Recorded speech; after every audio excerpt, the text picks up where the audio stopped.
औज़ुबिल्लाहिमिनश्शैतानिर्रजीम बिस्मिल्लाहिर्रहमानिर्रहीम।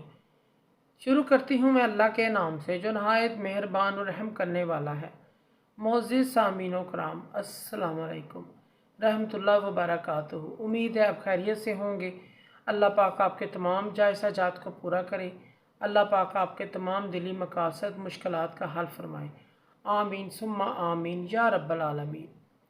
आज की इस वीडियो में मैं आपको बताने जा रही हूँ लकवा और फालज का इलाज है 100% गारंटी शुदा, कुरान पाक से हासिल किया हुआ।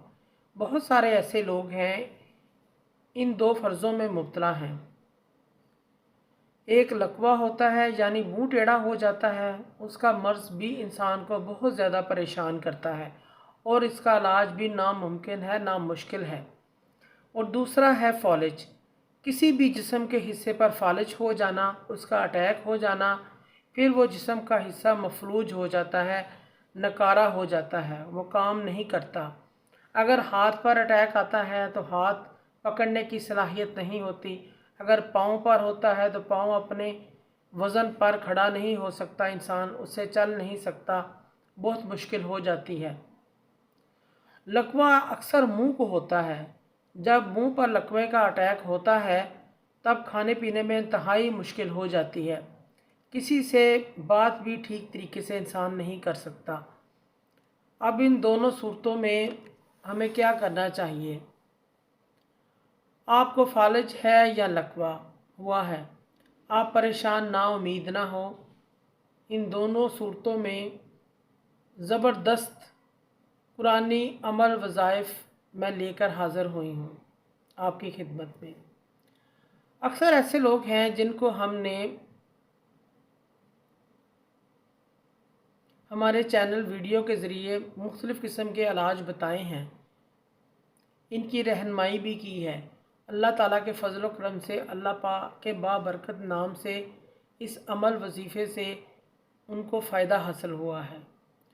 इसलिए मेरी आपसे गुजारिश है, दुनियावी असबाब आप अख्तियार ना करें। मसलन कोशिशें होती हैं पहले डॉक्टर साहब से इलाज कराया जाए या हकीम साहब के पास चले जाएं, फिर कोई तिब्बी टोटका इस्तेमाल किया जाए। अब आप डॉक्टरों की दवाई, हकीम साहब की दवाई और टोटकों से कोई फ़ायदा हासिल नहीं हुआ। जब सारे इलाज करके आप आजिज़ आ जाएं तो फिर आप लोग आते हैं कुरान पाक की तरफ, दम दरूद की तरफ। मैं आपको अर्ज़ करती हूँ, आप सबसे पहले ही कुरान पाक का दरवाज़ा खटखटाया करें, इसके दर दस्त पर तशरीफ़ लाया करें। यहाँ पर आपको मायूसी का सामना नहीं करना पड़ेगा। अगर आप समझते हैं लकवा भी पुराना हो चुका है, फालिज का मर्ज़ भी पुराना हो चुका है, तो फिर भी आप ये अमल कर सकते हैं। अब अमल करने का तरीका क्या है, नोट फरमा लें।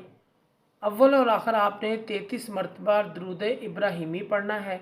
नमाज फ़जर या नमाज मगरिब के बाद 41 मरतबा आपने सूरत फ़ातिहा पढ़नी है।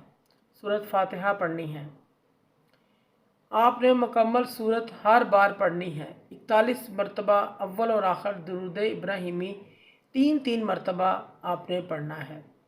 जब आप सूरत फ़ातिहा पढ़ लें 41 मरतबा, अपने पास जैतून का तेल रख लें, उसके ऊपर आपने दम करना है। दम पढ़ लें, फिर इसको फूंक मार दें तेल के ऊपर।